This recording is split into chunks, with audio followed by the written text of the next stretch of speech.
மாந்தோப்பில் இருந்து கேட்ட இளைஞரின் அலறல் சத்தம். கத்தியால் குத்திவிட்டு தனது கூட்டாளிகளுடன் தோப்பில் இருந்து ஓடிய கும்பல். குத்துப்பட்டு கிடந்த இளைஞரிடம் மேற்கொண்ட விசாரணையில் வெளியான பல உண்மைகள். கணவனை இழந்த பெண்ணால் பிரச்சனை வெடித்தது அம்பலம். கணவனை இழந்த பெண்ணுக்கும் குத்துப்பட்ட இளைஞருக்கும் இடையே என்ன பிரச்சனை? பாமக பிரமுகர் சம்பந்தப்பட்டது ஏன்? நடந்தது என்ன?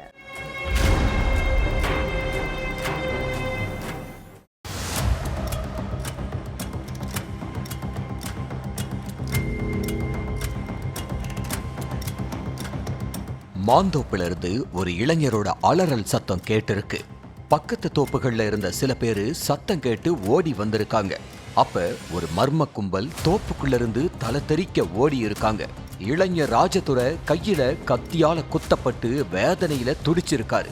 அதனால அந்த கும்பலை பிடிக்கிறதுல தீவிரம் காட்டாம இளைஞரை மற்றொரு ஹாஸ்பிட்டலுக்கு அனுப்பி வச்சிருக்காங்க மக்கள். அங்க டாக்டர்கள் சிகிச்சை அளிக்காததால கிருஷ்ணகிரி கவர்மெண்ட் ஹாஸ்பிட்டலுக்கு அனுப்பி வைக்கப்பட்டு சிகிச்சை அளிக்கப்பட்டு வருது. தோப்புக்குள்ள வச்சு கத்தியால குத்துன கும்பல் யாரு, எதுக்காக அவங்க கத்தியால குத்துனாங்கன்னு இளைஞர் ராஜதுரை கிட்டயே விசாரிச்சிருக்காங்க மத்தூர் போலீசார். அப்பதான் பல உண்மைகள் வெளியில வந்துச்சு. போயர் கொட்டாய் கிராமத்தை சேர்ந்தவர் தான் ராஜதுரை. டிப்பர் லாரி டிரைவரான இவரு ஒரு கல்குவாரியில வேலை பார்த்துட்டு இருக்காரு. அந்த கல்குவாரிக்கு மூக்கா கவுண்டனூர் கிராமத்தை சேர்ந்த ஒரு பெண் கூலி வேலைக்கு வந்திருக்காங்க. அந்த பொண்ணோட கணவர் உடல்நிலை சரியில்லாம உயிரிழந்ததுனால கூலி வேலை செஞ்சு தான் தன்னோட 3 மகன்களையும் வளர்த்திருக்காங்க. இதுக்கு மத்தியில அந்த பொண்ணுகிட்ட ராஜதுரை அக்கறையா பேசி நட்பா பழகி இருக்காரு. அந்த நட்பு நாளடைவுல தகாத உறவுக்கு தூபம் போட்டிருக்கு. 2 பேரும் அடிக்கடி தனிமையில இருக்கிறது, வெளியில சுத்துறதுன்னு இருந்திருக்காங்க.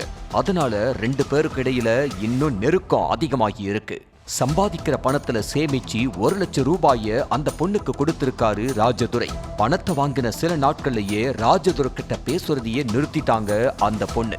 ஏன் பேச மாட்டேங்கிற, என்னாச்சுன்னு அந்த பொண்ணு கிட்ட ராஜதுரை கேட்டப்ப, என் மகன்கள் வளர்ந்துட்டாங்க, இனிமேல தகாத வேலையெல்லாம் செஞ்சா அவங்களுக்கு தான் அவமானம், அதனால ரிலேஷன்ஷிப் வேண்டாம்னு சொல்லி இருக்காங்க. நீ பேசலன்னா என்னால வாழ முடியாது, தயவு செஞ்சு பேசுன்னு கெஞ்சி பார்த்திருக்காரு ராஜதுரை. ஆனாலும் தான் எடுத்த முடிவுல உறுதியா இருந்த அந்த பொண்ணு பின்வாங்கவே இல்லை. அதனால கடுப்பான ராஜதுரை, நானே வேண்டாம், நான் கொடுத்த பணம் மட்டும் வேணுமா, திருப்பி கொடுத்துரு அப்படின்னு கேட்டிருக்காரு. அதனால கடந்த வருஷம் பொங்கல் சமயத்துல தன்னோட உறவினர்களை சாட்சிக்கு வச்சு ராஜதுரை கிட்ட ரூபாய் 50,000 கொடுத்த அந்த பொண்ணு மீதி பணத்தை சீக்கிரமே தர்றதாவும் சொல்லி இருக்காங்க. ஆனா மீதி பணத்தை கொடுக்காத அந்த பொண்ணு சென்னைக்கு வேலைக்கு போயிட்டாங்க. அதுக்கப்புறம் அந்த பொண்ணுக்கு தினமும் போன் பண்ணி இருக்காரு ராஜதுரை.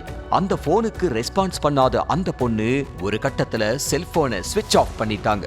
அதனால கோபமான ராஜதுரை எப்படி பேசுறது, பணத்தை எப்படி கேட்கறதுன்னு தெரியாம யோசிச்சதோடு சென்னைக்கு வந்து பல இடங்கள்லயும் தேட ஆரம்பிச்சிருக்காரு. ஆனா அந்த தேடல் தோல்வியில தான் முடிஞ்சது.